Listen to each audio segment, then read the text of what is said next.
So welcome everyone to CPD. This evening we've got a guest speaker for CPD, and that is Mr. John Simmons. And he's going to talk tonight and have discussions around how we work with clients once they express suicide ideation. What I'm going to do while John's talking, just so there's no background noise, I'm just going to mute everyone, but when there's discussions, I'll unmute everyone. Is that okay? Okay.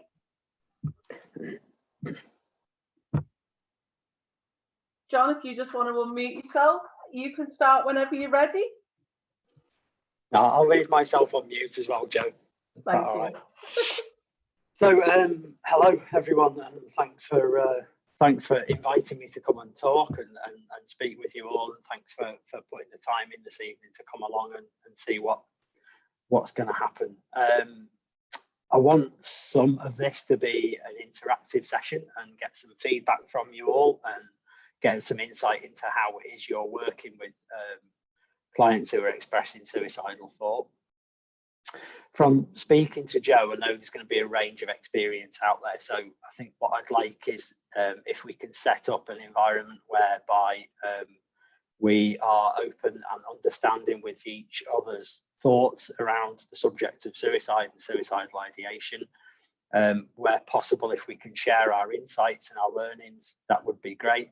And if anybody has a particular strong passion for a theory or a model that they use, then absolutely chuck that in and let's have a good conversation around this. So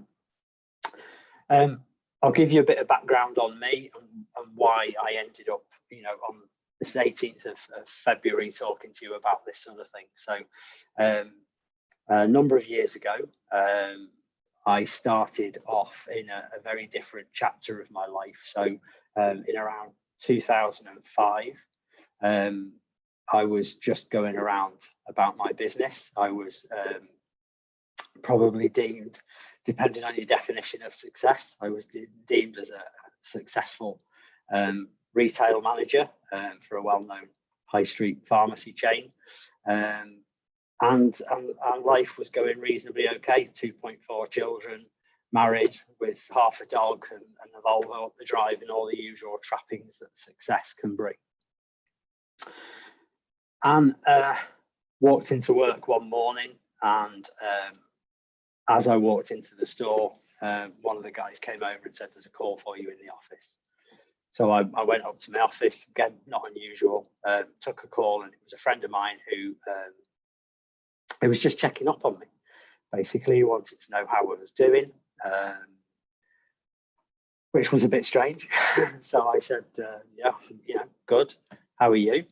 And at that point, the tone of the conversation turned, because he just turned around to me and he said, "That's weird. That doesn't normally come so early on." And he said, "You've not heard?" And I said, "No, not heard anything, mate. What are you talking about?"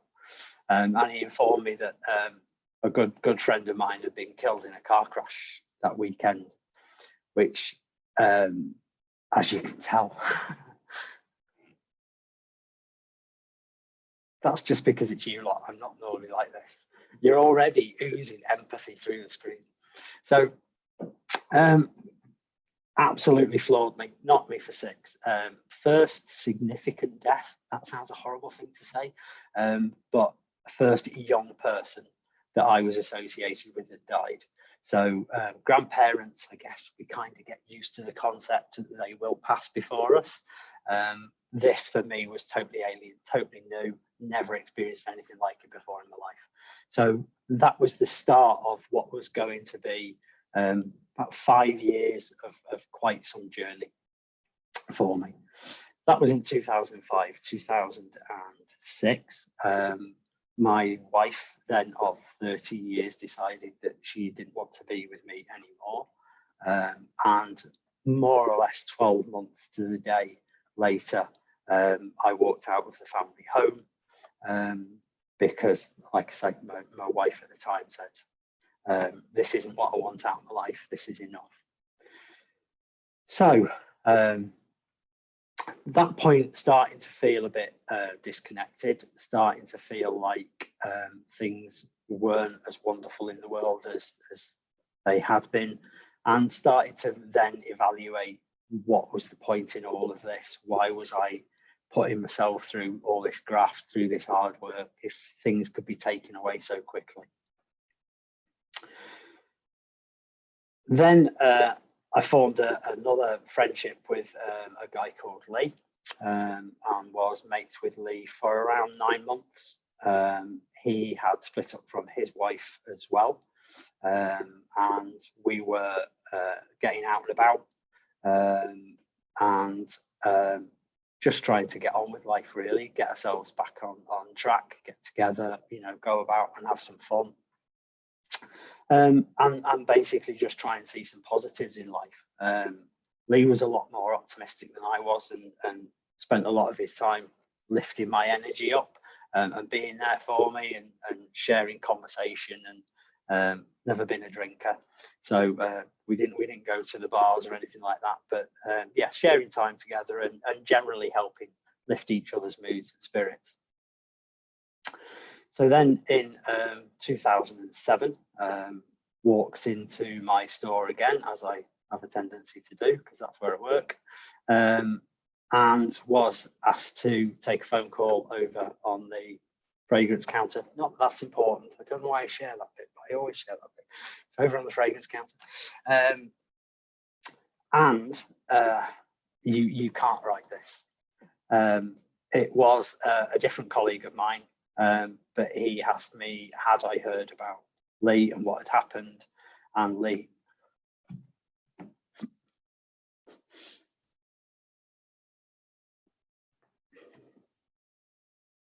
crazy this.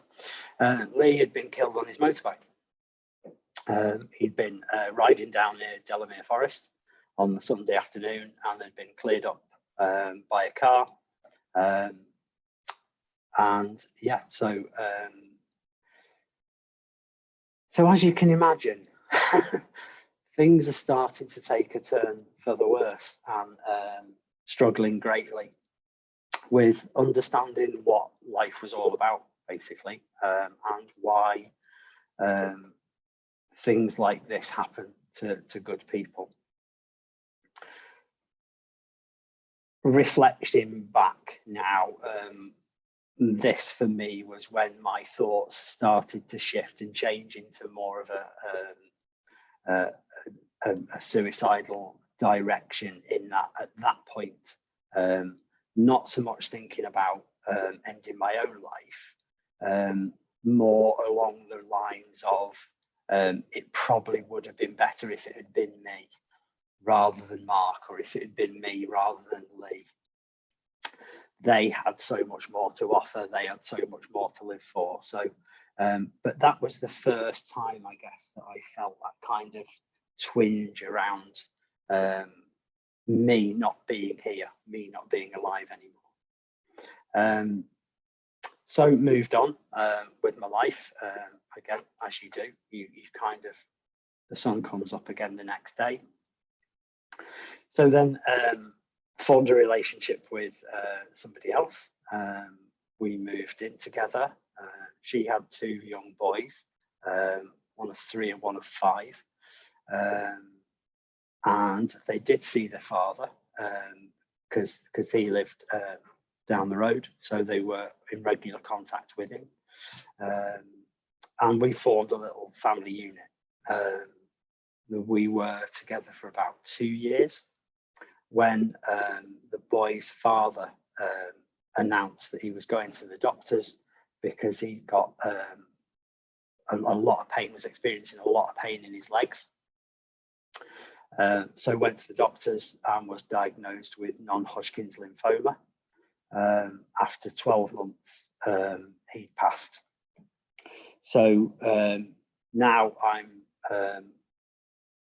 in a situation where all of a sudden I have become father to these 2 children, because their father had died, and that's when that relationship started to turn a little bit toxic, in that my partner at the time then took to drink, and was always really quite abusive and aggressive in drink. So I was then having to feel that and keep the boys away from witnessing anything like that and seeing anything like that. So moving on at a pace, then my partner then decided that she was going to move down to London, take the two boys with her, left me with the two boys for about 3 months, 4 months, while she set everything up down in London, and then came home one weekend and said, that's it, this weekend the boys are coming down with me. I've got everything in place, so the boys will be moving down with me.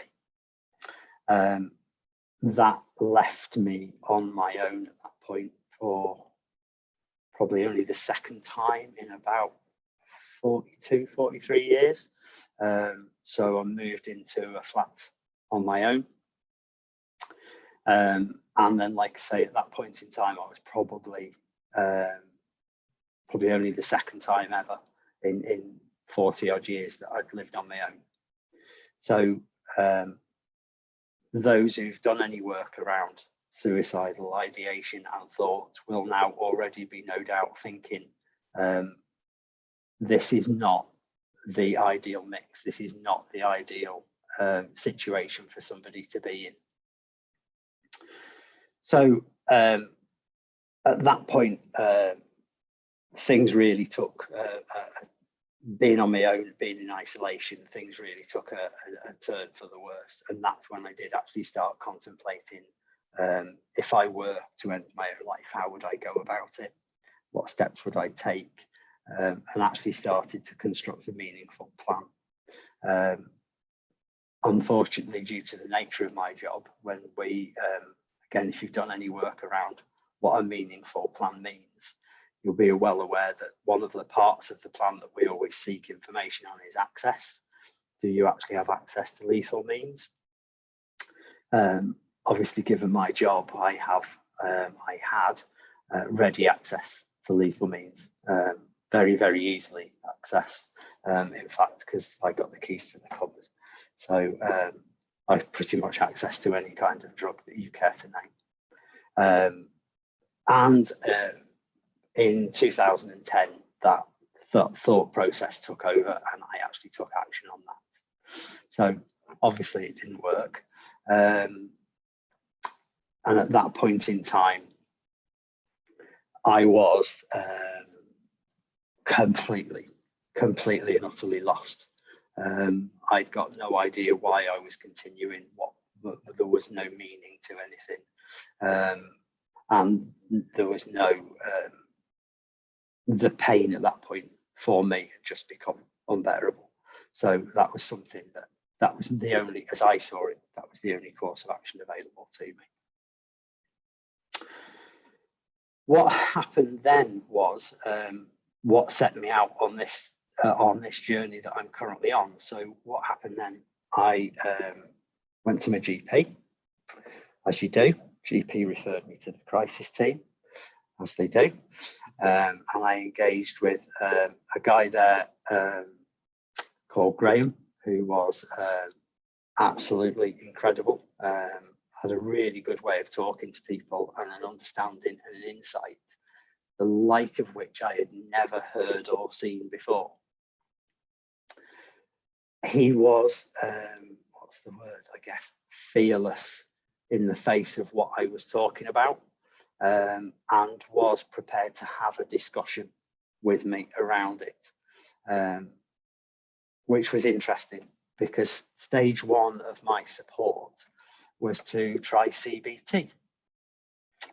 And so I dutifully went along to the CBT therapist, and I have to say I endured or was exposed to possibly one of the most horrific times I have ever known.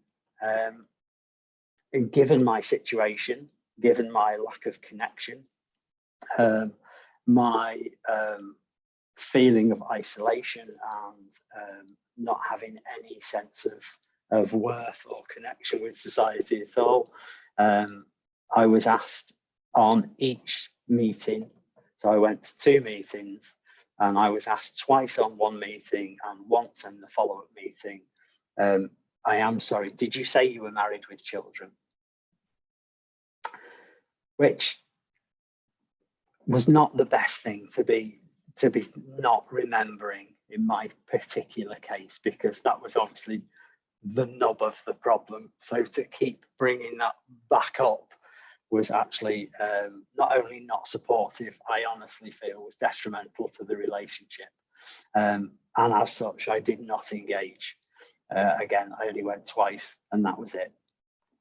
So when we think about why do people disengage with CBT, I think that's probably one of the things that we ought to think about. Yeah, so what happened after that was I went back to the crisis team and spoke to those guys there. And what they then actually did was take the time to explain to me what they were trying to achieve, what the process was, and how they were trying to support. And that's when he actually turned around and said the best thing to do would be to volunteer for something that you want, you have a passion for, something that you want to change, something you want to build on. And that evening, Samaritans advertised in the local newspaper. So I applied to be a Samaritan, because I guess why not? You know, it's who better? I've been that end. Let's try this and see what happens. Can I ask? Can you put your hands up if you are a Samaritan or know a Samaritan or have worked with Samaritans? Joe, can you say anybody? No one. That's the first time I've ever struck out. Okay, right. So I'll explain another part of the process then. It's eerie you lot being so quiet, so I just have to throw that in. But, well, at least you're smiling, that's the main thing. So I applied for Samaritans, and actually for the first time in many, many years found a fit. And like, you guys are so learned, you understand why I found the fit, but yeah, I was actually a broken cog in a broken clock that was quite happily ticking away, supporting the thousands of people that phone in. Yeah, thousands and thousands, unfortunately, who phone in. So, however, one key factor for me was, because when you're looking to volunteer for somewhere like that, you absolutely have the choice. You could volunteer for Papyrus, you could volunteer for Childline, you could volunteer for all sorts of wonderful, helpful support services. However, Samaritans have something called the self-determination policy. Has anybody heard of that? You stick your hand up if you've heard of it or you know of it. Know what it is? No? Okay. I'd normally ask you just to shout out, so forgive the clunky method. Okay, so self-determination for Samaritans is really quite clear. And as you go through the training, so there's 6 evenings that you go in for training. And on the second evening is when we talk about self-determination. To give you some idea, typically for when you go out as a branch and advertise for recruits, we'll get to about 30 to 40 people will turn up, and they'll undergo night 1. On night 2, we talk about self-determination. On night 3, if we get 20 people come back, we're lucky.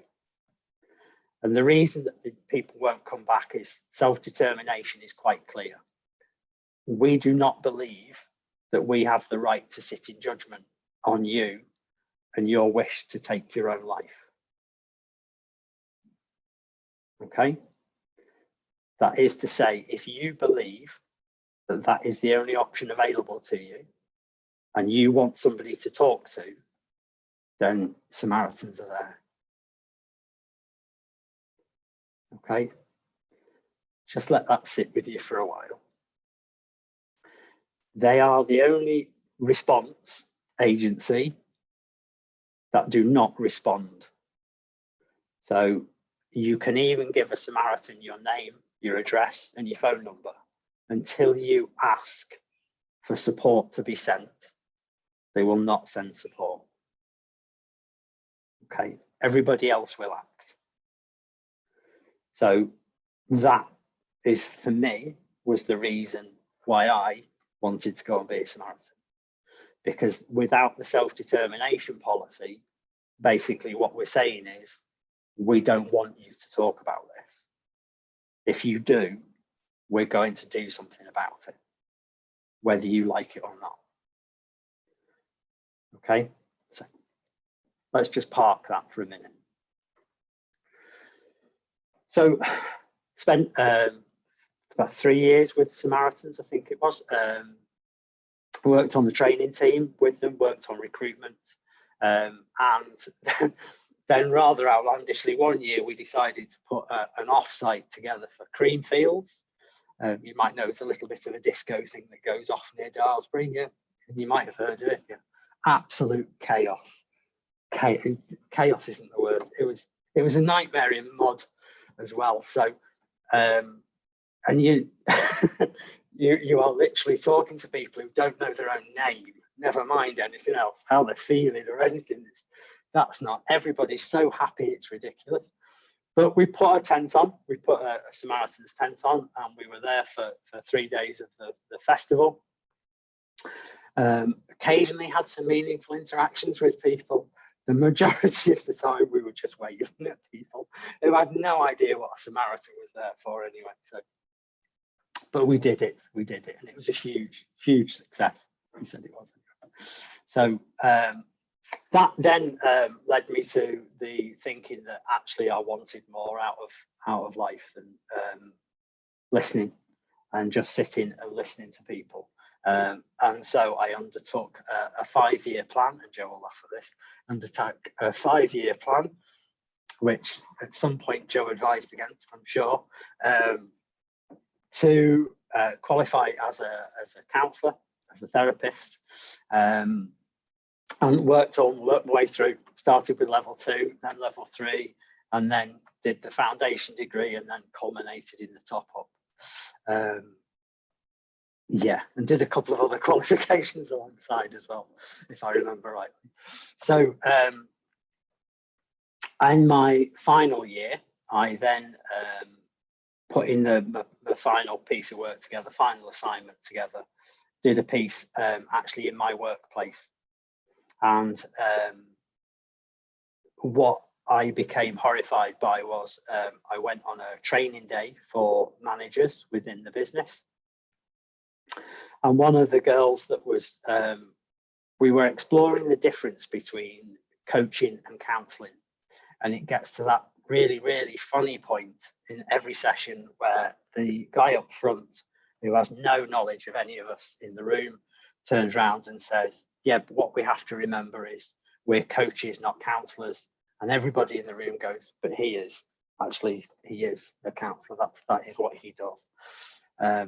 He goes bright red. We all have a laugh, and then we move on with the day. But it's very funny at the time. One of the girls was reciting a story about a piece of work she'd done with somebody on her team. And as she was reciting the story, she was tearing up. And I caught her at the break and said, thanks for sharing with us. It was, really powerful stuff. Clearly got a lot of emotions still tied up in this. Can I ask how long ago it was? And she turned around and said, it was 3 years ago. I was supporting that particular member of staff. And that to me was wrong. To be carrying that kind of emotion as part of your job for 3 years wasn't acceptable. So I remember going in and seeing Rosie and saying, I was going to do my final assignment on this. I'm not anymore. I'm going to go and do it on this. I did a piece of work called Tears on the Boardroom Floor and looked at the lack of emotional support for line managers in the workplace. What fell out of that was a project around mental health in the workplace, and that culminated in us training up 87 mental health first aiders and a further 102 mental health champions within our workplace. So I don't know if you're familiar with mental health first aid. Yes, everybody's nodding. Good. MHFA England was the company that we used. And so we now have mental health first aiders in the workplace. And like I say, so my role now specifically is to support those guys and support other line managers within our business. And this is where the conversation started really with Joe. So that's my background. That's where I've come from. That's the journey I've been on. Where I am now is interacting with people on a daily basis who are comfortable to come into the room, comfortable to sit opposite me, comfortable to explain to me that they have a desire to end their own life.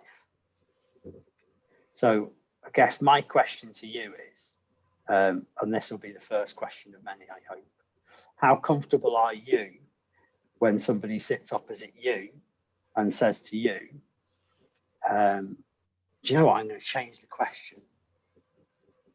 If somebody sits opposite you and says, I am having dark thoughts, what do you say?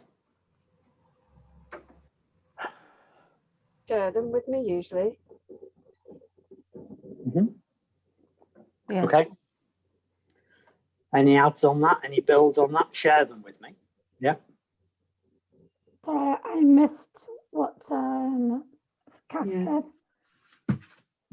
I missed the end of the question. So the end of the question in full.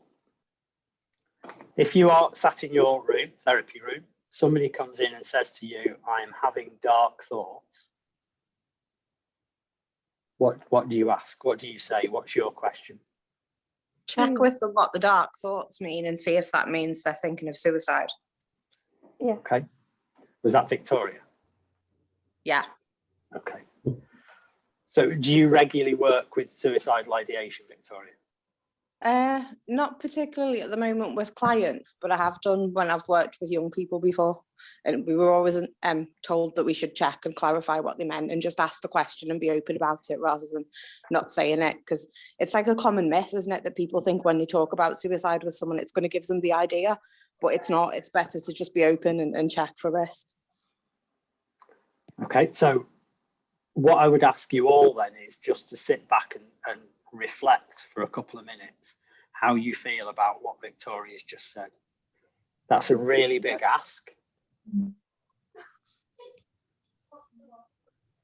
Oh, sorry, I thought you were going to say something. So that's a really big ask, an absolute clarity around exploration of dark thoughts with a simple confirmation of, are you telling me you're thinking of ending your own life? Is that what we're talking about? Okay, so suicide first aid training and assist training will all direct you towards that, and we'll tell you that that's the very next thing that you need to be talking about. Confirmation of exactly where that client is emotionally needs to be sought and understood. Otherwise, you are both talking at cross purposes. Yeah. So if somebody comes in and says, I'm so tired, I just want it all to stop. Oh. How would you feel about, I'm not sure whether that was directed at me or in that situation. How would you feel about that? What would you say? I would simply ask for clarification. What do they mean by all? They want it all to stop. Okay, so my challenge then would be, why would you not directly ask the question, are you talking about ending your own life? I usually go straight for the question about ending your own life.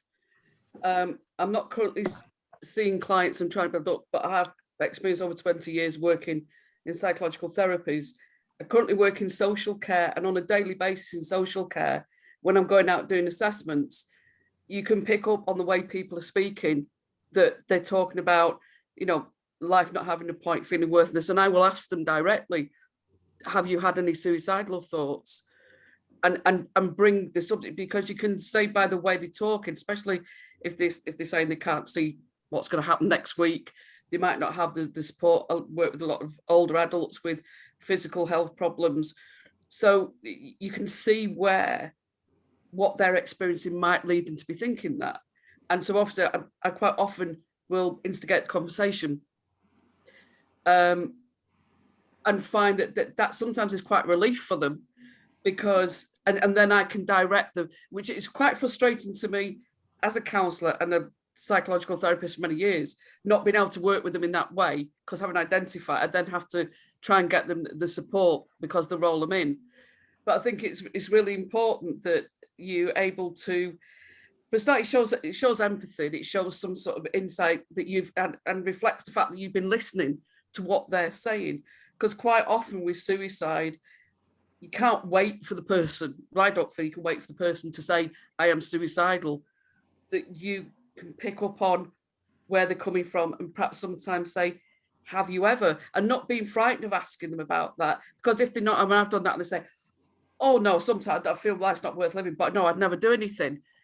And so you can get that without going round and waiting for it, just by instigating, and perhaps, you know, being person-centered, that people might think that's a little bit too directive, but I think that's necessary. And for a little bit of my background, I grew up with a mother who was attempting suicide on a daily basis. Right.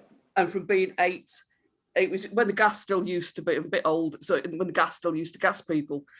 And I'd come down, and if there was no light under the kitchen door, I knew she'd put a towel there, was about to, so you go in and then be pulling the head out the oven. So I suppose I'm not frightened of the discussions about suicide. Okay. My first, I had an attempt at suicide when I was 11, just before my 11th birthday.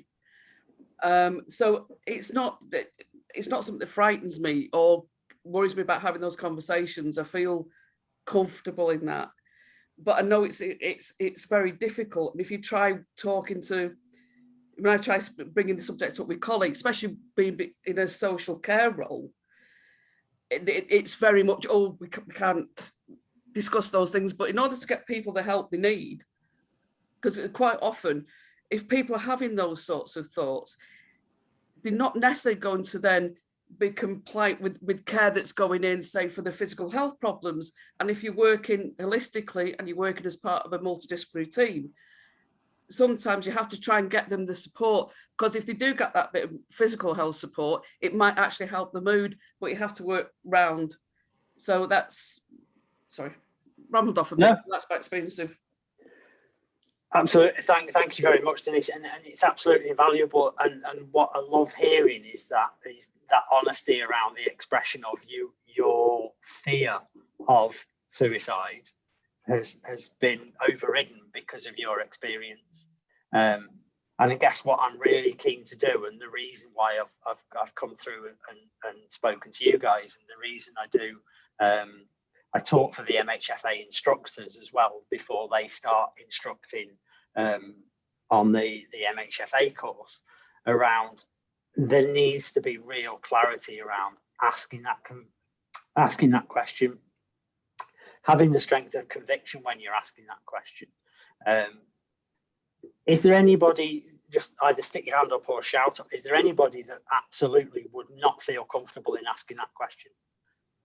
Don't be shy. This is safe. This is a really safe environment. So I would be comfortable asking that question and okay. Exploring, remaining curious as to what the client meant. But one of the reasons why I'm bringing myself here is because I'm noticing the anxiety in me, and okay. I want to be less fearful in these kind of dialogues, so I can ground them and hold them a bit more, to be with the client much more present, because I can feel it. I can feel that my anxiety is really present. So the questions themselves, the curiosity, certainly clarifying if they meant suicide wouldn't be an issue as a first step. But any more than that, I'm going to really have to, I haven't had the experience. So that's why I thought something coming to this would be really helpful for me if I was in that situation. Okay, thank you. Thank you for your honesty on that. Nikki, did you want to add something on that? I think my attitude towards it, if that's the right word to use, has changed over the years. Growing up, there was a lot of like family friends who committed suicide because of they had no one to talk to, no one understood them back in the day, shall we say, through different experiences that they've gone through in life, different traumas. And it was always something that was a taboo subject, I think, growing up in the culture that I grew up. And then as a late teen, working in a well-known fashion company, one of my closest friends took his life, and it absolutely shook me to the hilt, because there was no signs, there was no signals, there was nothing. He was just so flamboyant, he was so full of life, so full of energy, you would not have known, you know. And that was just like, whoa, what's going on here? And I think because of that, it's like you have, like, I don't know, you just want to help, you just don't want anyone else to go through that. And a couple of years ago, in my current place, I have 2 jobs at the moment, but my other place that I work in, one of my colleagues was really, really down. You could just see she was going down, down, down. And I don't know, just something, the way she was talking, etc. And she said to me, are you thinking about finishing it, finishing your life completely? And her eyes were just, I can't explain it. And she went, yeah. And then she just literally, I just took her to a safe place. And I said, do you want to share it with me? Do you want to tell me what's on your mind, what you're worried about? Because I was like, oh my God, I'm really in this situation. And it was a close friend of mine. I was thinking, part of me is thinking, on a selfish point, I don't want to go through this experience again, because it's like lost. This person was absolutely gorgeous, and I was like, oh my gosh. But the other part of me was like, we've been like, what? Really, I never knew that about the Samaritans, what you shared before, and that's, I don't know whether it shocks me in a way, or give me a bit of a reality check, and the fact that when she was going through it, and she'd researched it, she has everything was planned, and I felt privileged in the fact that she could open up and talk to me about it. And I'm not gonna lie to you, when I wasn't with her, it absolutely scared the hoonies out of me, because I was like, right, okay, and you just waiting for that phone call. Has she done it? Has she not? And she did. She actually went to a park in Liverpool, equipped, ready, absolutely ready, and just something just told her to give me a call. I was like, right, okay, straight into the crisis team. And I'm shaking here now telling you this, but it's just, I think, the experiences that you have in life, sort of, you change, and you just think, so, to me, I think I've got like split feelings on it. I think, if a person, if that's the only thing that they can see out and they've tried, should you be respectful of their decision to end their life? Or should you have this innate desire to fix it and to try to help them against their wishes? And some days I'm just torn. I've got a current client, a teenager at that same point now, and I'm like, hence the reasons why I'm here, because I just, you just think, gosh, I think we've come a long way with regards to mental health and talking about our mental health, and but I still think there's an awful lot of work to be done around, the topic of suicide, etc. Yeah. Thank you very much, Nikki, for that, and thank you for sharing. Okay. I think what I would like to point out then is, so Samaritans with the self-determination, and yes, that is exactly why they are as powerful and as useful as they are, and supportive as they are, because that is it's an open conversation. It's the start of the conversation, not the end of the conversation. And I guess from my experience, from others' experiences, and from probably from clients you have, from their experience as well, they will engage with the crisis team, they'll engage with the GP, they will engage with some of our fellow therapists and counsellors. The moment they say yes, they're thinking of taking their own life, out will come Beck's hopelessness scale, out will come this sheet, that sheet, the other sheet, and let's start scoring people. And quite frankly, I think that's the most repugnant thing you could possibly do to another human being. The first thing you should be doing at this stage, and forgive me for saying what you should be doing, what I would challenge you to do at this stage is to start a real quality, in-depth conversation about how have you got there? Talk to me about how that is for you. Talk to me about what is the pain? What is the pain you're feeling? How can I separate this decision-making process? And if you'll forgive me, because I knew I would get nervous about tonight, so I've written some of the questions down. So yeah, it's our desire to fix people, I think, is the one that kind of sticks in my throat a bit.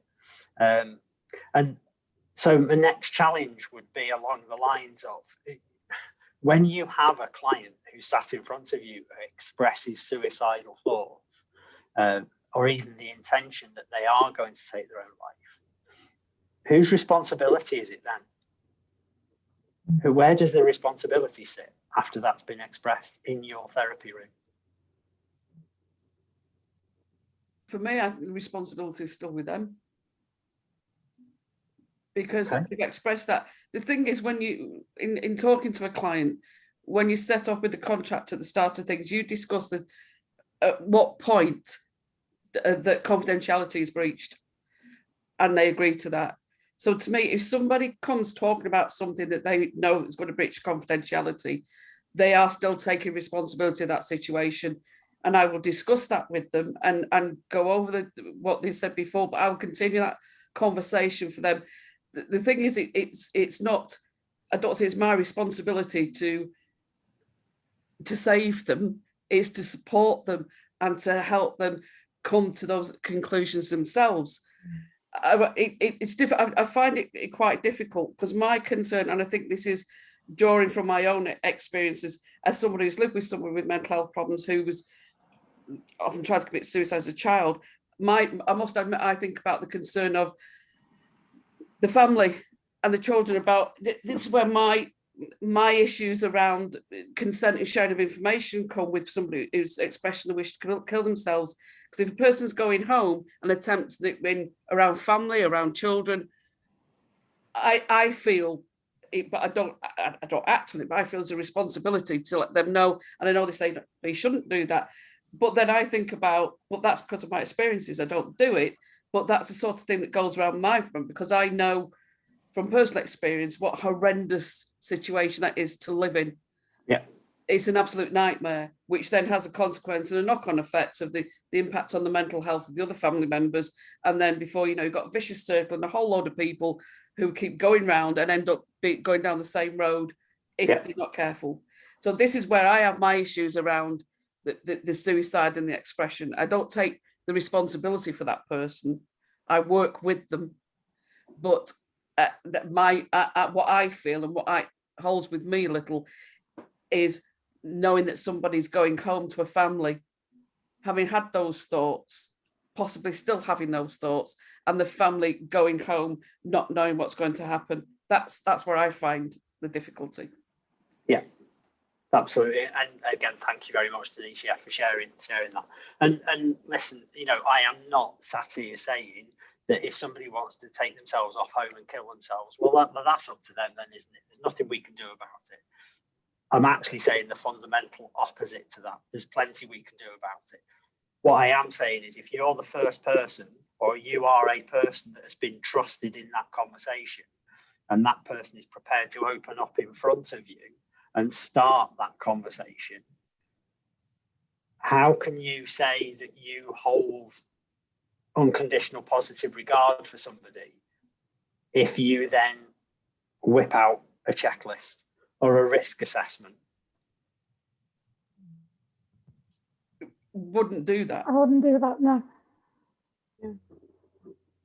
Okay.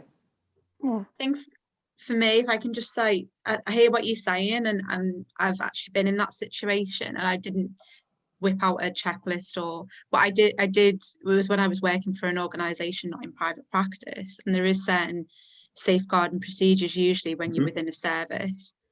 So there is this sense, there was for me in that instance, of the ball started to roll, if you like, and that I then had to tell the client that because of what they disclosed, I would, and this is in the contract as well, speak to my supervisor about it.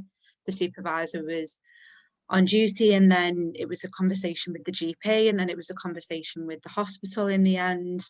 So it started this process, if you like. So I agree with you. Unfortunately, for me in that instance, as soon as that person had disclosed that, it kind of started a chain of events, which took away from the very real pain and the conversation they were having. Also, I had to contact their fiance as well as the person they were living with. I was advised to do that as part of the safeguarding, because we were then given, discharging them to the this person to the fiance, this client. So it all becomes very, how to describe it, but it's like risk averse. Risk of it. You're out of the room then, you're out of this, you're out of the contact, you're somewhere else. And I've been working with this person for weeks, and we've been building up to her disclosing more and more of her feelings. And I was also a trainee at this point, and I just went, oh my brain just exploded a little bit, to be honest, because I was like, oh my gosh, this person, and what if they do this? And I went into all of that.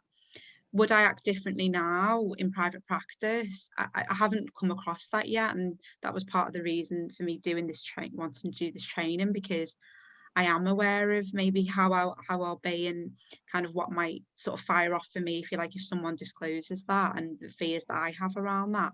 But certainly I just wanted to make the point that sometimes it's a little bit out of your control when you've got certain safeguarding procedures that you follow. Yeah, that Lucy, absolutely spot on. And I guess that's the kind of, that's building on the case that I'm trying to build, you know. So, and you've illustrated that beautifully. Where does that leave that young girl?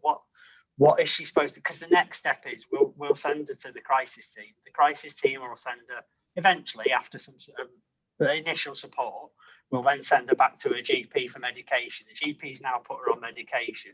If she's lucky, she'll get some CBT, which will tell her that that's a totally irrational thought. You need to stop thinking like that because you've got so much to live for. It's that easy. And then what we'll do eventually, we'll get you in front of a counsellor. If you then express suicidal ideation, which God knows why you wouldn't, because quite frankly, nobody's done anything to support you in terms of you wishing to end your own life in any way, shape or form up to this point, please don't tell the counsellor that, because if you do, guess what's going to happen? You'll go straight back to the crisis team, or then refer you to the, who will then refer you. And so I guess my challenge is about, do we have enough people out there who are prepared to sit opposite somebody, to turn around to them and say, when you say dark thoughts, when you've been through everything that you've been through, when I've had people sat in front of me that have shared information like this previously, they've also wanted to take their own life. Is that something that's ever occurred to you? And my challenge to all you guys is, you need to be in a place to ask that question. And that isn't the end of the conversation. That's the start of the conversation. And that is where you have now built such a level of rapport that this person probably for the first time has shared that with another human being. And when you've sat in the room, and I don't mean, you know, if you have, then God bless you. You know, I'm not meaning to teach anybody to suck eggs or patronize you or whatever, but when you have sat in a room opposite somebody who says that for the first time, and then the tears start flowing, you will thank your lucky stars you have been blessed and put in such a privileged position for somebody to share that with you, because it's one of the most powerful experiences I've certainly ever had. And to then demote it into a risk assessment for whoever you're working for is just, for me, is just not the right way to handle another human being sat in front of you. this idea of curing suicidal ideation from a therapist point of view or a therapeutic perspective has to stop. We cannot continue with this, because the moment, again, for me, in my experience, the moment you are sat opposite somebody and you are saying to them, no, you don't want to take your own life. That's not what you want. Or, okay, we have to stop now because I need to fill in this form. Or now you've said that, all bets are off. UPR, pack that up, put that over in my briefcase somewhere, because now I'm going to be the expert in this. Now I'm going to take control of the situation. And for me, as a therapist, that does not sit right. Does anybody want to shout at me? Not at all, but from Mike's, but what I was saying earlier is that when somebody comes into a counselling session and you go through at what point you would breach confidentiality, and they know that breaching confidentiality and contacting somebody includes, if we know they're at risk to themselves, including like thoughts of committing suicide or somebody else, that we have a duty to do something. If they then disclose that, to me, that's acknowledging in a way that they want us to act on that. I wouldn't just do it without a discussion, but you talk through, and I don't get any risk assessment out. And when I have had people talk about that I've not had to do that. Well, all in one case, because it started having paranoid delusions as well, and it was a completely different matter. But at that point, when they were talking, the fact that I reflect back to them, the fact that when we first spoke, we went through the contract, we talked about times with breaching confidentiality. By you raising this, are you asking me to get you support? So I reflect it back in that way and start the conversations and work around it. But that, again, it's because it'd be too easy thinking in a counselling session, if you are working with people who are coming with those sorts of thoughts, and it's the emotional effect it has on you as well. And if people are left, because, I had colleagues who were left feeling responsible for trying to save these people or doing something or not doing something. But to me, it's still looking that it's still their responsibility, and reflects it back on the client to explore with them, is this what you're asking me to do? Or if not, let's have a look at it. And don't go into that. And it usually, by having those conversations then, and usually when they do it, they are looking for some sort of support that has been acknowledged by them, that's why they've raised it. But I think it's important that you just don't start going out and ring the emergency services and all the alarm bells, but having the conversation, exploring it with them. What do they want to do with that information they've just given us? Are they asking us to act or not? Denise, when you say then the next step for you is exploring that, can I ask what degree you would explore that to with them before making the decision that this is something that needs to leave the room? And I say the only time of that's happened, because it's usually by having that space, it's usually contained within the room. Yes. It's usually contained. I say it's only when somebody started having paranoid delusions that it was when they thought they had to do it because the person who was standing behind me was trying to stab them and they wanted to do it first. That's a different matter. That's a different. That's different mental ill health, isn't it? That's completely different. Yeah. But I've not had it where we've had that exploration, especially when you feed back, that reflect back. This is what was going to happen. What are you asking me to do? And it's like, well, I don't want you to do anything, but, and then the conversation, and it's having that, allowing them the opportunity to talk about that, and and feeling, I think then feeling that it's contained in a way, that there is a place to look at, and perhaps they can get through a bit longer before, perhaps there are other options to look at.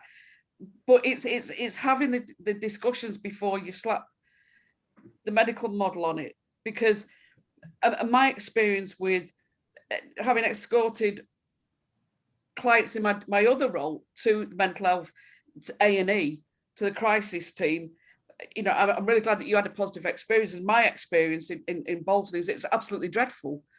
They have a term, and I don't know if you've come across it before, when people have been, I mean, very poorly, I mean, nothing that could be resolved within counselling, but mental illness, like, you know, with a sort of a paranoia or psychosis. Yeah, they have a term called the gatekeeper, and the job title is a gatekeeper to see whether or not somebody can get into hospital to be admitted to a ward. Yeah. And they're sent out and they're left waiting, often in a very undignified manner if they're not properly clothed. And I've found that the crisis team have been dreadful at all levels. When somebody's come who's been feeling suicidal and really desperate, wanting help, saying, I feel I've no option, but I don't want to, I'm really conflicted. And it's a case of, all right, well, you've not got a plan now. Basically, you've not got a noose in your bag. Go on, here's a card. You contact the community mental health team. You do this. Nobody supports them. It's a case of, right, you've come in, you've told us that. Well, you're not about to do it now. Here's a card, off you pop. Sort yourself out in the community at some point, and they'll get you CBT.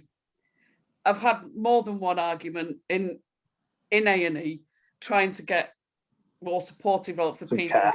Yeah. Yeah. In my social care role. Absolutely, Denise, and we're always going to be at the mercy of, you know, the quality of the individual that answers the phone from the crisis team or the face-to-face when you land. And like say, you know, that sounds like a poor experience, and my experience was a long time ago now, but yeah, mine was more positive than that. But thank you very much for sharing. Can I just say, I've got a very an opinion that not many people like.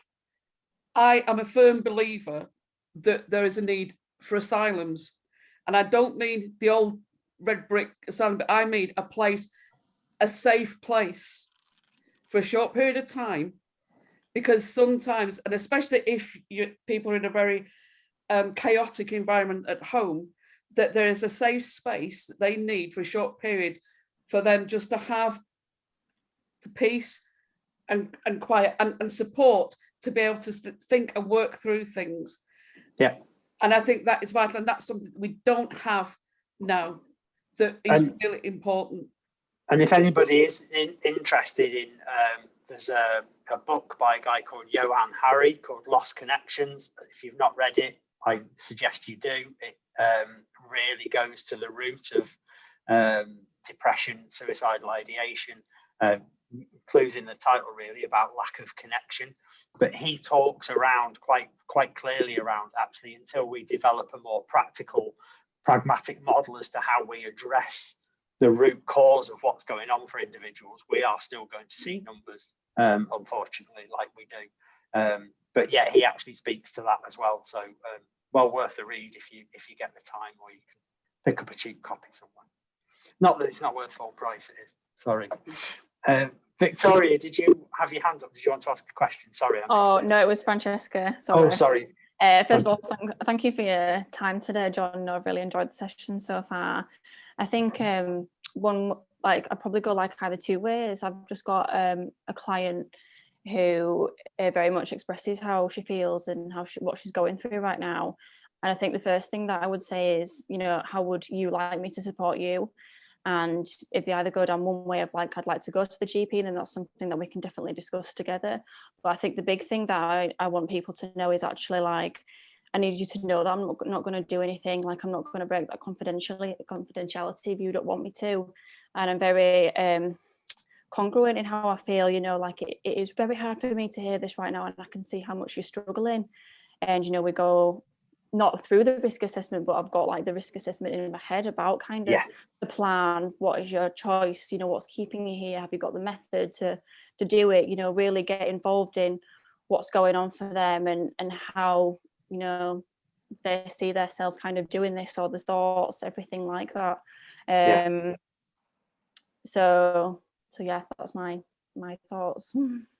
Absolutely amazing, Francesca. Thank you so much. And yeah, I mean, just if everybody could respond in a like-minded way, then I do feel that we wouldn't have half the issues that we've got currently with this, people revolving round and round and round the system. It's just about putting yourself in that, stepping away from being risk averse, putting yourself in that situation and having that exploration. And I always ask the question of anybody who expresses it, if the pain could be taken away right now, would you still want to end your life? Because what we know is that 99% of people who manage to complete suicide and end up taking their own life, they don't want to die. It's not about not being anymore.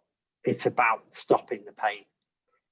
And it's that reduction of options, the narrowing down of options to there only being one valid, viable option. And this is why, if we can step in front of that by having a conversation, by being the person or the place where this person can go safely and have a conversation, then you can step in front of it. Sorry, Dan, go on. Hey, how's it going? First of all, yeah, thanks for sharing that, John. It was really, a lot of what you said has kind of resonated with me from my own circumstances, so thanks for that.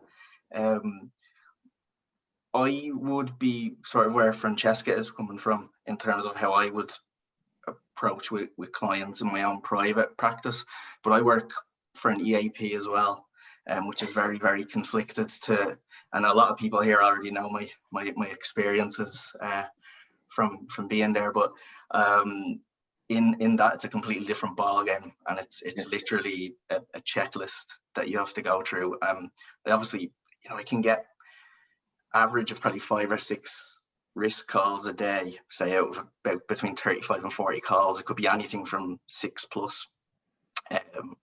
So you're gonna have that's a lot to try and be working through, and then you'll probably also have somebody, a manager or something, checking in on you to see how you're doing, and you know, trying to, you know, see if you need any support. It's what they always say, i.e. just get them off. You know, but yeah, so it's I do find like it difficult when you have your own sort of core way of how you'd like to deal with things and support that individual, because that's what it is. Each person that comes to you has their own, you know, their own challenges and difficulties that they're kind of experiencing in their own way. So you can't put them into the same sort of checklist as everybody else as well, you know. So I agree with everything that you're saying there, but yeah, it's just it's a challenge sometimes when you're trying to, I suppose, meet everybody else, you know, an organization's expectations of how they want things to go. Do you know what I mean? Yeah, no, absolutely, Dan. Thank you so much for sharing it. And I you know, I feel your constraints. I feel your pain. Yeah. And again, listen. So you know, this isn't from the point of view of saying, you know, how wonderful I am or anything. Far from it. What I want to share is, you know, yeah, I have lost a client to suicide, and no, I wouldn't wish anybody to go through that. And yes, you know, I have gone through those doubts of, well, it's all very well saying forgive the language, it's all very well saying you're a bloody Samaritan, but you know, it's not helped this guy, has it? Look, in the end, he's taken his own life. But actually, given time to reflect, given time to share that with a colleague and gain insight and understanding, that's when I've come to terms and peace with it. That if anybody's familiar with ASSIST, the Applied Suicide Intervention Training, they always talk about keeping people safe for now. And I can only ever be responsible for keeping people safe for now. I can't keep them safe for the rest of their lives. That's not my job. And we should charge society with the task of doing that. But what I do know is while he was on my watch, he was safe. And he had the connection, he had somebody to talk to, he had somewhere to go. And you know, yeah, it's only when that connection broke and he was left with the National Health Service that he then didn't get the support that he needed.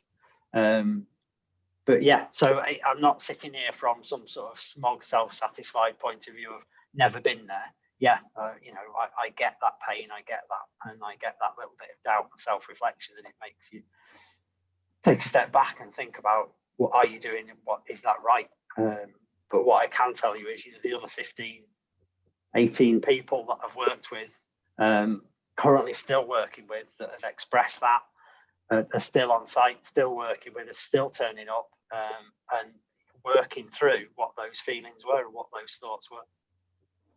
John, can I just ask about not ask about the self-determination, but you said that the Samaritans were the only group of people who work that way. I do know, because I worked for them myself, that SAFA are the same. Oh, okay, right. Yeah, I don't know if you've heard of SAFA. I have, yes. I Yeah. can't think what my connection with them was. It's Yes, Soldier Sailors Air Force Families Association. yes. And I used to work on the telephones as a support and had suicidal soldiers on the phone. Yeah. And that was really early on in my supportive career in counselling. Well, we weren't counsellors, we were in a support role. But it was made very clear to us that you're just there as a support. They come to you because they know that you're not going to ask questions. Yeah. You're not going to ask where are they, what they're doing. I'm going to intervene here. You're just there as a listening service and a support service. And quite early on, I had, unfortunate, or actually now in a way, it's a gift, I suppose. It was going to be, I was with a young guy on the phone when he committed suicide. But it was, at the time, very difficult for me having to deal with that. But what it's maybe doing, similar to what you're saying, it's given me a different view and a different feeling of who to be. And one of the things that sits with me, which rings in my ear, is I'm a counsellor, I'm not the crisis service. I always say, I'm not crisis, I'm a counsellor. I'm not crisis, I'm a counsellor, if I ever doubt it. So yeah, very much like Francesca, I would sit and give anybody the space if that's where they want to be and what they want to talk about. And I'm in my own private practice, and I have had suicidal clients, and I have had them go away, and I have had phone calls to say that they're now in hospital with the crisis team. But yeah, it's always their space, and I'm there to listen and give them what they need. Thank you, Don, and thanks for I wasn't sure if the SAFA was the same, so thank you. Yeah, they are. Yeah, and the value in that, I think I will always fight behind the right for somebody to be there and do that, because as you say, there's a definite conscious decision making part in there, and as Denise said about hang on, we've put the contract in place, we've been really clear what the boundaries are, you are now stepping over that. Are you doing that with the intent that I reach out and get support? Is that why you're doing it? Which I think that's the courtesy that we can extend anybody, I guess. But having that understanding, there's a very clear role there for people who will reach out and intervene. But there is also a role there for people like SAFA, people like Samaritans, that will not reach out and intervene and just be there with that person while they're going through whatever it is they're going through. I must add to that, the same as Samaritans, the only time that they would intervene if the caller asked them to. Yeah, absolutely. Yeah, brilliant. Thank you. I'm conscious it's now 8:10. So has anybody got anything else they want to share with the group, and you would want to share something with me, want to ask me a question? Please ask away. Safe environment. If you've not asked anybody that question before, ask me that question now. Is it okay, John? And I want to say what other people have said, and thank you for sharing. It's so useful and really enjoyed this evening. I was just wondering, if you work privately, if I've got that right, is there any point without the client's consent that you would go down the GP contacting crisis? Never, you'd always think, okay. And again, listen. I just want your perspective. Mm-hmm. Taking it as every individual case. If and it would be speculation, I've never done it. I'm not going to sit here and say I would never do it. That's naive. I think I've been in the very fortunate situation of every time that question has been, I've asked the question and it's been answered. I felt I've had a genuine answer. I felt an expression and a lifting of emotion. I'm really conscious that when I do ask that question, and again, I'm fortunate enough at the moment to actually be in a room with people when that happens. I have a couple of jobs. So one is salaried in a workplace and one is private practice. So salaried in the workplace, when I ask that question, you can actually see it lift off people's shoulders. You can see the pressure go from the face and lift off the shoulders. And I have said this out loud to another human being. Things might get better. Things might start to get better from now on. So certainly, and I think no, I've had that.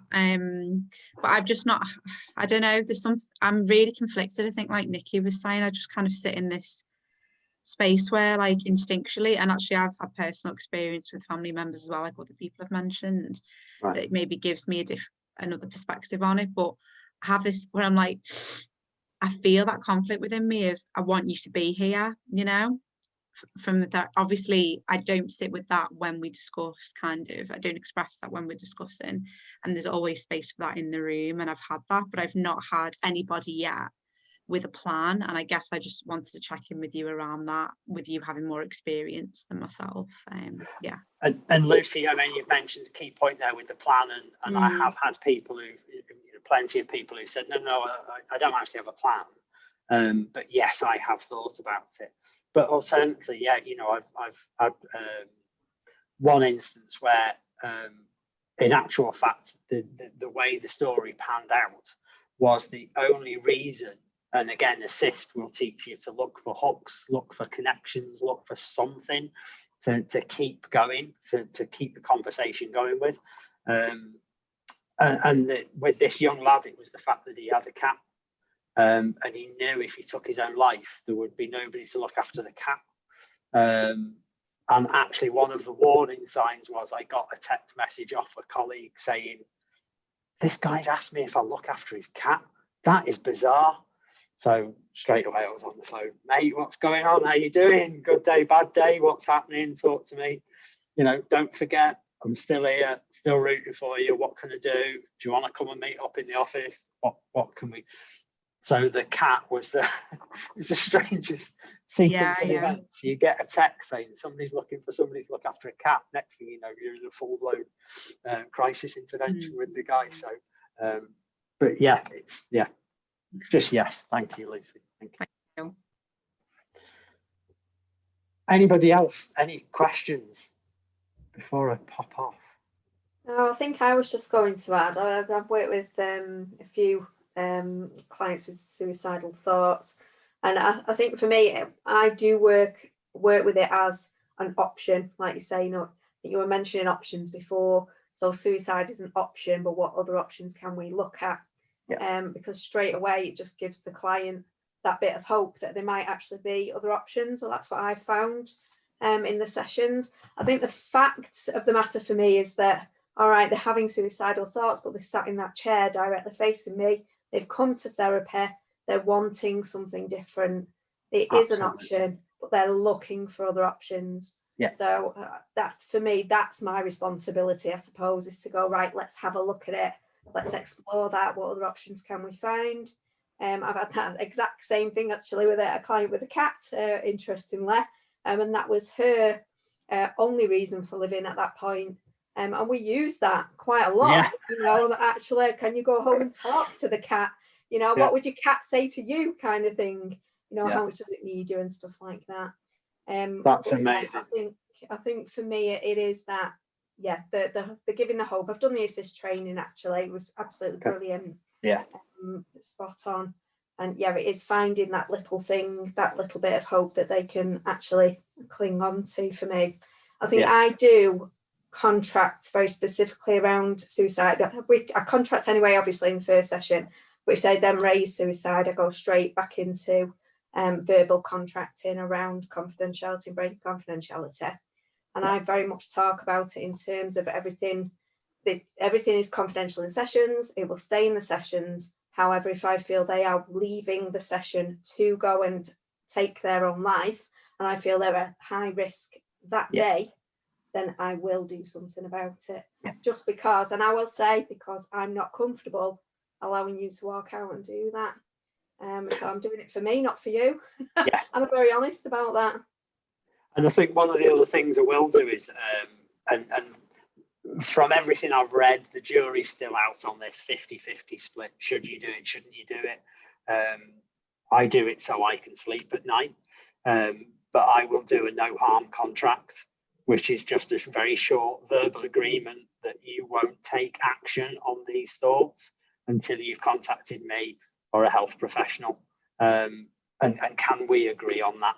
And you know as well as I do, it ain't worth diddly squat, but it plants that little seed in their mind that thinks, actually, do you know what? I should give somebody one last shot, give somebody one last opportunity to talk to me. Should I go and do something? Again, like I say, how effective they are or not, who knows? Yeah. Sorry. I mean, I will always do a safety plan with suicidal clients. Yes. So yeah, you've got a suicide plan. Well, let's do a safety plan. What does that look like? How can you keep yourself safe? And that will always include give your counsellor a ring. Always, GP, friends, family, whatever that is. Who can you contact? Yeah. Brilliant. Thank you, Tracy. Thank you for sharing. Thank you. If nobody's got anything else, the only thing, if anybody's interested and you've got a pen, quickly, just to note down, David Job's Managing Suicidal Risk is a great book. Talks a lot about, are we just risk managers or are we actually going to get stuck in and do something? Dr. Thomas Joyner also has a great model around how suicidal thoughts are structured. And then if you're really bored, the online, Joe, you put me onto this one. What is it? Online mental health presentations, CDPs? Yeah, online CDPs. So it's a brother and sister from Glasgow and their online events. It's called their CPDs. They're amazing. Absolutely amazing. There's about 4 on suicide. The one with Owen Galvin is amazing. And Andrew Reeves, who I found out is now, or is the chairperson of the NBC, PAC, BCPC, PA, that lot. That one. They send me enough emails. But Andrew Reeves has done a couple of sessions on it. Phenomenal guy. If anybody knows him, tell him I think he's a genius. I love him. Any chance to meet him, please let me know. Yeah, absolutely great guy. So online mental health, Andrew Reeves has done a couple of great chats on there as well. Okay. I also put the link to Johan Harry's book in the comments if anybody wants it. Takes you straight to his webpage. He's done a couple. One's about drug addiction, so something about the scream. But the lost connections is depression, suicidal thoughts, that sort of thing. Okay. I'll shut up now. Sorry, Joe. No, brilliant. Thanks so much, John. That was amazing. I think it was really, brave of you to share your personal experience too. So thanks so much for that. Thank you. I think because of the content and because we can, I think we'll go around and do a quick checkout, just see everyone's okay and what you took from tonight. And I just want to say massive thanks again, John. It was amazing. Olivia, we'll start with you in the top left. You're on mute, Olivia. Yes, it was great. It was so informative. Thank you very much. I feel much more comfortable now if I have a client who has suicidal thoughts. So I feel much more prepared. Thank you. Thanks, Olivia. Denise? Yeah, I found it really informative, very beneficial sharing with colleagues in this respect. It's given me a lot to reflect on again, which is always good. Thanks, Denise. Dan? How's it going? Fantastic. Like I said, a lot of what John was saying, resonated with me a good bit. So, and I've wrote down just one specific question, you know, I thought was really good. Just, you know, would you, you know, if you could take away the pain now, would you still want to take your own life? I think it's a really good one. So I may be incorporating that in some way. So thank you.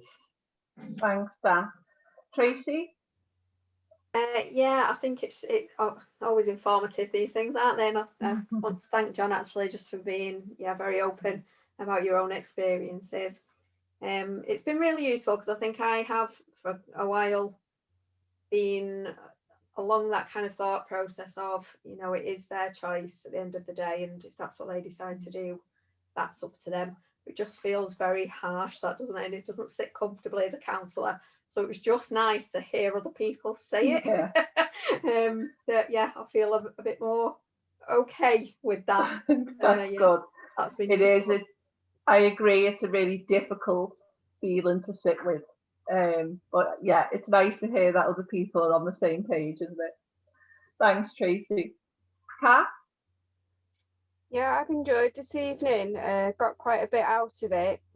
I think being able to see the two sides, because in private practice as a counsellor, I do things very different to what I do in my workplace, where then rules and safety plannings. And one of the reasons I came tonight, because one of them people in my workplace were going around the whole merry-go-round of, she's suicidal, you're in crisis team, they send an ambulance, she goes to A&E, she comes back the next day, next week, she's suicidal again, she's in crisis team, and we're just going round and round, and there's not a lot I can do about that because there's other factors involved in that as well. And I think it's just giving me the confidence to maybe step outside, not the safety protocols of the workplace, but set outside a little bit and maybe give it an off point, which will be beneficial. But it was interesting to hear other people, the likes of Denise and that have not had the best experiences with crisis team and the mental health team. Okay, thanks, Kat. Lucy? Yeah, I found it really valuable. Thanks again, John, and to Joe for always running these events. It's really great to have some extra training always. Yeah, I feel like I've got a lot to think about for my private practice. Certain constraints with other workplaces, but certain in terms of what my personal philosophy is, I think there'll be more on for me to reflect on. So thank you. Thanks, Lucy. Donna? Yeah, I really enjoyed it. Again, as always, John, thank you very much for sharing, especially a personal story. It just hammers home, actually, for me, how much I really value now being in a private practice rather than being out there and being constrained and doing tick boxes and tick sheets. It's just not me. Yeah, thanks. Thanks, Donna. Monica? Yeah, no, it's been really good session tonight, and just enjoyed listening to people's experiences professionally and personally, and just thank you all for sharing. Thanks, Monica. Francesca? Yeah, thank you again, John, for really sharing and being so honest and brave with your story. And I think for me, it's actually knowing that, I think I am doing the right thing, and actually hearing everybody else is here. Obviously, you hear that bit of imposter, you're doing the right thing, you should be doing this, you should be doing that. But actually, you're the one in the room with them, you're the one that's hearing what's going on, and actually just really getting a grasp of, just being there for the client and, realizing that they do have a choice. So thank you, everyone. Thanks, Francesca. Gabrielle? Yeah, thanks. It's been really expansive. John, your personal story at the beginning, it just really set the scene, and it allowed me to be really congruent and brought me in the vulnerability of this subject in its entirety as well. It really lent itself. And the wisdom from everyone in the group here has been amazing to listen to. And I found it deeply reassuring. Thank you. Thanks, Gabrielle. Nikki? I've really enjoyed this evening. I know it's a real hard subject to discuss, and because it brings up so many emotions. And as you say, we're toying with different thought processes. But I've really enjoyed it, and again, just echo what everyone else has said. Thanks so much to Chris and yourself for putting on this really good CPD event, and also to you, John, because your story at the beginning, I could really feel it, and that took a lot, and thank you for that. And as Dan said, that was the question. That was the one thing. I was like, someone else taking it. That one question. It's just, you really think about it. If there was, you could take one at the pain away. And I was like, do you know what? It just resonates with you. Just think, oh my God, that is just like a fabulous question. Mm-hmm. So yeah. But Dan got in there before me. So, but thank you. It's been really great. Thank you very much. Thanks, Nikki. Susie, I've seen your comments. John, would you be able to put the links to all of the literature onto the Facebook page? That would be great. Thank you. Susie? Thanks. Well, John, thank you so much for sharing. I mean, I've not had the experience as yet, so I'm sure along my career it'll come up, but I really appreciate your openness and your frankness towards this, and just normalizing the subject, really, because it's all about normalizing it and just making it sound as if it's okay. Yeah, and thank you. Thanks, Susie. Ingrid? Thank you, John. I think I just wished to say a huge thank you. I'm back. Yeah, a lot of respect to you for sharing, because I really felt, hearing your journey and the triggers and the time it took to get to that point was really, really valuable.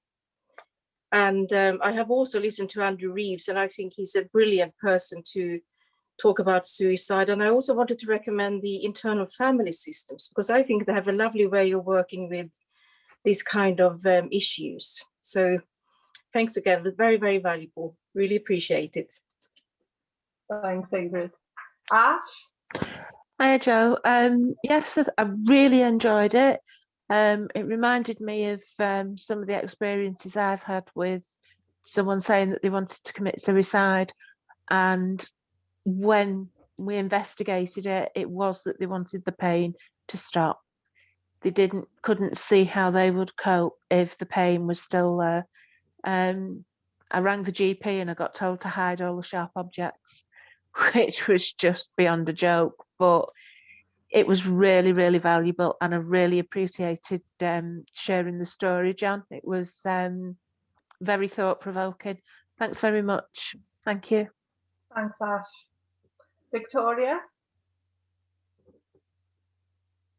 Hi, thank you so much for this evening. It's been really lovely. Thank you for sharing all of that, John. And it's been really nice to hear your journey and hear about all the work you've done since then as well, which has been really beneficial in your own work, and to all of the people that you've been working with as well, and to us getting to hear this now. It's been absolutely brilliant. Got loads to take away. And thanks, Joe, for organising it as well. No Thank problem. you. Thanks, Victoria. Sorry, there's no first name, so it's H. Chinnery. Hiya. Hiya. Title. No, I prefer to be called H. Thanks. Yeah, I found it really interesting. I love Andrew Reed's stuff anyway, so it'd be really interesting to check that out. And unfortunately, I've had similar experiences to the NHS crisis team and such like that. It's been a little difficult, so it was really interesting. It was lovely to sort of see everyone and hear everyone's viewpoint. So thanks very much. Okay, thank you. John, just want to say a massive thank you again. And as always, if anyone's got any feedback, we'd massively appreciate that, so we can learn from it through all the CPDs.